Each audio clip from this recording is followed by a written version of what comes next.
समाजी राब्तों की website Twitter पर पाकिस्तान की सहाफती इंडस्ट्री के दो सीनियर तजियाकार सहाफी आमिर मतीन और मईद पीरजादा में लफ्जी जंग छिड़ गई। दोनों ने एक दूसरे पर खूब तंज और तनकीद के तीर बरसाए। गुज़श्ता 22 जुलाई को आमिर मतीन ने समाजी राब्तों की वेबसाइट ट्विटर पर अपने साथी सहाफियों को मुखातब करते हुए कहा, मैं ये बात रिकॉर्ड पर कह रहा हूँ कि हमें एजेंसियों के जरिए कंट्रोल किया जाता है, लेकिन हमारे कारकुनान अवाम को ये बताने से खौफजदा हैं। चलें भी अब कह दें, हमें ISPR से फोन कॉल मौसूल होती हैं कि हमें क्या कहना चाहिए और क्या नहीं। आज मैं बेरोजगार इसलिए हूँ कि मैंने ना कहा था। क्या आप ये कहेंगे? दोस्तों, यानी कि इनके पास पैसे तो बहुत हैं, लेकिन हैं बेरोजगार। एक बंदा मुल्की अदारों के खिलाफ बातें करे, गालियाँ दे, वो गरीब कैसे हो सकता है? अगर फिर भी गरीब ही रहना है तो इतनी लानते लेने का क्या फायदा? आमिर मतीन के मज़कूरा ट्वीट का जवाब देते हुए मोहित पीरजादा का अपने जारी ट्वीट में कहना था कि मैं इस तरह की कम अकल वाली बातों पर यकीन नहीं रखता। ताहम आपकी समझ बूझ के लिए पाकिस्तान टीवी और प्रिंट मीडिया पर कायम एस्टेब्लिशमेंट मुखालिफ आवाजों और चेहरों को सिर्फ गिने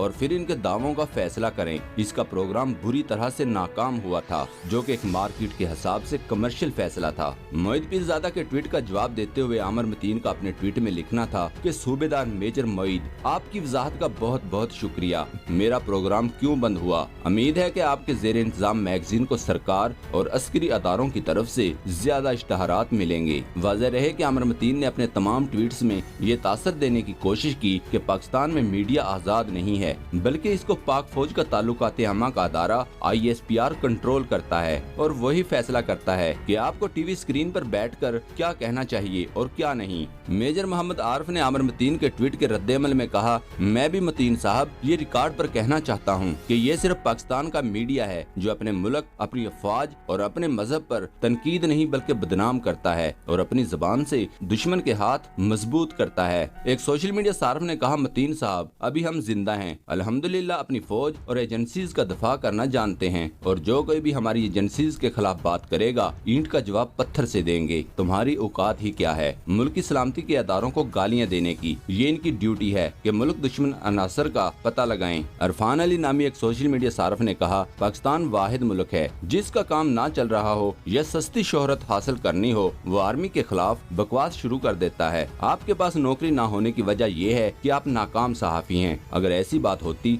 तो आज जियो में एक बंदा भी काम ना कर रहा होता। 24 घंटे आर्मी के खिलाफ बकवास करते हैं। तैयबा नामी एक सोशल मीडिया सार्फ ने कहा, सरकश के मदारी, अगर तुम्हें ISI की कॉल्स आती हैं तो यकीनन तुम्हारा शुमार इन लोगों में होता है जो मुल्क दुश्मन अनासर हैं, जो मुल्क में इंतशार फैला रहे हैं। ISI ने कभी किसी आम आदमी को क्यों नहीं पकड़ा? मुझे तो कभी एजेंसीज की कॉल नहीं आई। तुम यकीनन मुल्क दुश्मन हो गए। एक और सोशल मीडिया सार्फ ने कहा कि भौंकने की जो आजादी पाकिस्तान में है वो कहीं और नहीं, इसीलिए तो ये ट्वीट कर पाए आप। एक और सोशल मीडिया सार्फ ने कहा कि अगर आर्मी के खिलाफ बोलने से निकाला जाना होता तो जियो टीवी और इसके एंकर कब के घर जा चुके होते। क्लासरा और मतीन को इसलिए आप न्यूज ने निकाला था कि इनका प्रोग्राम बिल्कुल रेटिंग नहीं दे रहा था और मालकान का नुकसान हो रहा था। एक और सोशल मीडिया सार्फ ने कहा कि ये आजादी सिर्फ पाकिस्तान में इन नाम नहाद रोशन ख्याल सहाफियों और सोशल मीडिया पर है कि बगैर किसी सबूत के मुल्की अदारों पर इल्जाम तराशी शुरू कर देते हैं। जिन मगरबी मुमालिक की आजादी के गुन गाते हैं वहाँ के दफाई अदारों ने पूरी दुनिया में दहशत गर्दी मचाई हुई है, लेकिन इनके मीडिया वाले इनका नाम भी नहीं लेते।